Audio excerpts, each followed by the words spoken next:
Muito bem, vamos dar os destaques então do esporte com a Caliandra Alves Dias, que vai trazer mais informações pra gente. Boa tarde, Caliandra. Boa tarde, Leandro. Boa tarde, pessoal. Ontem aí a rodada do Campeonato Gaúcho foi finalizada, a terceira rodada, e o Grêmio estreou lá na Arena, em Porto Alegre. Mais de 17 mil gremistas, um público um pouquinho abaixo, né? Só que a gente tem que relevar aí os fatos de que é uma segunda-feira, o jogo aconteceu 8 horas da noite. Então aí, apesar do horário, 17 mil torcedores foram na Arena e assistiram uma vitória do Grêmio por 3-0 diante do Juventude, com destaque do Jael, que voltou a fazer gol, e também aí do capitão Maicon, que finalizou a goleada. A equipe do Renato muito bem posicionada dentro de campo. O Juventude também construiu jogadas de gol, só que ele não levou perigo ao goleiro, que se não me engano foi o Paulo Vitor, que entrou ontem, ou o Júlio César, na verdade. Então, assim, o Grêmio estava muito bem em campo, né? Obviamente, o Juventude, eu escutei o jogo por rádio, né? Porque eu ainda não tenho TV, mas a gente pode notar que o Juventude, ele teve uma boa colocação dentro de campo. Apesar disso, a equipe de Caxias do Sul, ele teve um pequeno probleminha em relação na construção das jogadas. O Juventude ainda não tem aquele cara que cria as jogadas e que faz com que a bola chegue aos atacantes. Então, esse é um pequeno probleminha que o Juventude tem nesse início da temporada, mas que eu acho que ao longo da temporada eles vão se entrosar ainda mais dentro de campo. Muito bem, vamos acompanhar os outros destaques. Tem o Inter, que a gente comentou ontem, a questão que perdeu aí para o São José, e nós temos aqui o Caxias, que assumiu, venceu a liderança. E agora, como é que vai ficando a tabela aí depois dessa terceira rodada? Isso mesmo, Caxias, ele venceu o Avenida por 1-0 no Campeonato Gaúcho no fim de semana. Então, assim, Brasil de Pelotas e Novo Hamburgo ficaram no empate sem gols em 0-0. A vitória do São José por 2-0 diante do Inter. A vitória do Caxias por 1-0 diante do Avenida. Outro jogo aqui de Pelotas e São Luís acabou empatado sem gols. Veranópolis e Aimoré ficaram no 1-1. E o Grêmio, que ontem venceu o Juventude. A tabela de classificação é Grêmio líder com 7 pontos, Caxias também com 7, só que o Grêmio tem um saldo de gol melhor que da equipe do Caxias. Então, seguido aqui de São José, Aimoré, o quinto colocado é o Pelotas, o sexto Novo Hamburgo, o sétimo o Inter e o oitavo o Juventude. O Avenida e o Veranópolis estão ali no meio da tabela, né? E o São Luís e o Brasil de Pelotas estão momentaneamente na zona de rebaixamento. Muito bem. E já nessa quarta-feira nós já temos de volta a rodada do Gauchão. Já tem jogo, né?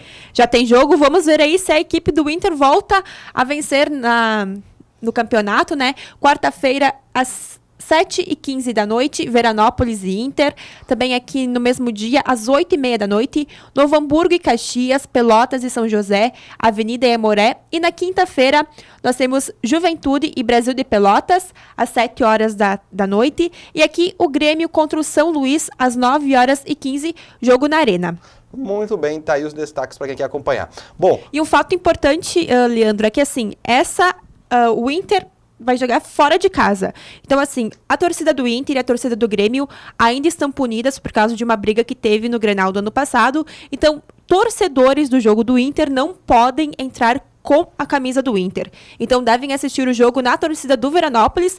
E caso alguém aí entre com a camisa do Inter, o clube, tanto o Inter quanto o Grêmio, podem ser punidos nesses 3 primeiros jogos fora de casa. Muito bem, tá aí os destaques. Bom, antes da gente falar da contracapa, vamos falar do Ipiranguinha, porque o time de Erechim já tem um amistoso, é isso? Mais um?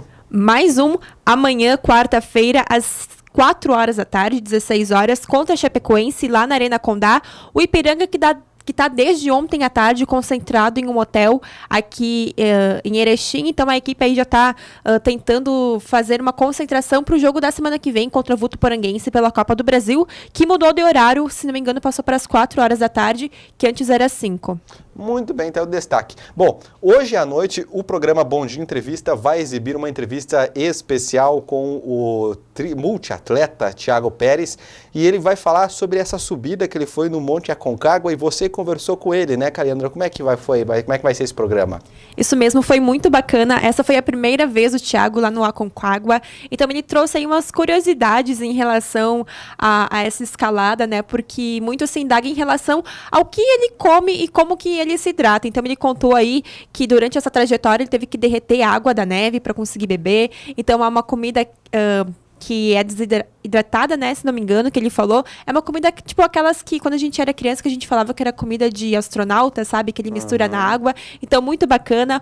O Thiago contou toda essa experiência que ele viveu e também aí os planos para que no futuro ele volte ao Aconcagua para terminar aí esse grande desafio, que foi impedido, obviamente, por causa do tempo, porque lá acabou nevando. Então, por questão de segurança, eles acabaram impedidos de continuar o trajeto. Bom, todos esses detalhes hoje, a partir das 8 da noite, a Caliandra Alves Dias vai estar no programa Bom Dia Entrevista com o Thiago Pérez. Não perde. São essas informações hoje, Caliandra? São esses, nós voltamos amanhã.